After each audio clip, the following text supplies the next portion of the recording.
Mayong adlaw kayong tanan mga kapaglaom, kuya kang Kristo ato sa mga pinsan na kamaturan, pinasikat sa balaan nga kasulatan. Aduna sa kitay bag-o nga nahawilan nga ebidensya nga gibaligya sa usa ka baligyanan og libro sa Sugbo. Okay, mo ni siya? Okay?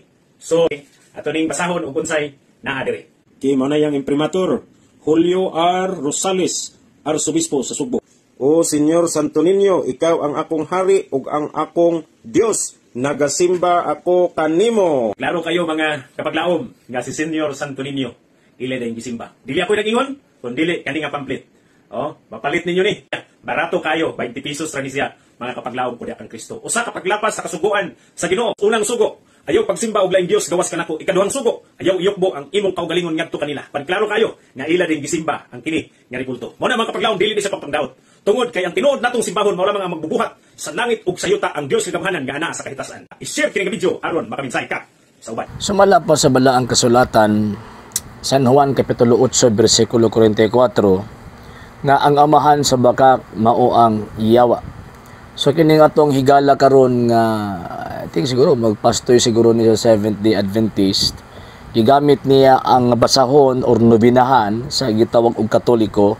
Unya ingnon din niya nga ang mga Katoliko nag-ila sa ribulto nga Dios. Actually, kung nimong tan-awon man gud nagkatawa siya ang Santo Niño gisimba nga ikaw ang amuang hari, sani? Ikaw ang akong hari ug ang akong Dios, nagasimba ako kanimo.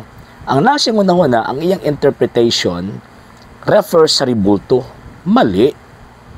So kung ang nasi mo una toy refer na sa ribulto, pagbutang-butang ka na nga naman kay sumala sa maong gitawag og basahon dili man na refer sa ribulto. Unya kung magbasa kag nobinahan sa Katoliko dapat imong ipadayon kay kung dili nimo na ipadayon again mo na kung giingon nangilad ka gawas nga tawag ining nangilad ka anak ba jud ka Yawa. No niya basahon nato kining iyahang giingon. Nagsimba na kuno ta. Niya ha, o Senyor Santo Niño, ikaw ang akong hari ug ang akong Dios, nagasimba ako kanimo, ikaw ang akong malig-on nga manlalaban, nagapalaban ako kanimo. Refer ba na sa ribulto? No.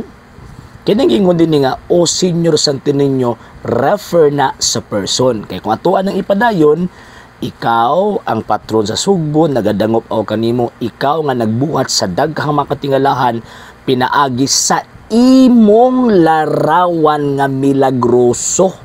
So kining Santo Niño din dili ni ang ribulto, dili ni ang larawan, kung dili ang persona nga kung diin girepresentahan ni anang maong ribulto nga makit-an nato sa katedral o sa basilika sa gitawag og Cebu. Unya napa sa page 13, o milagroso nga Santo Niño, nagaluhod kami atubangan sa imong santos nga larawan.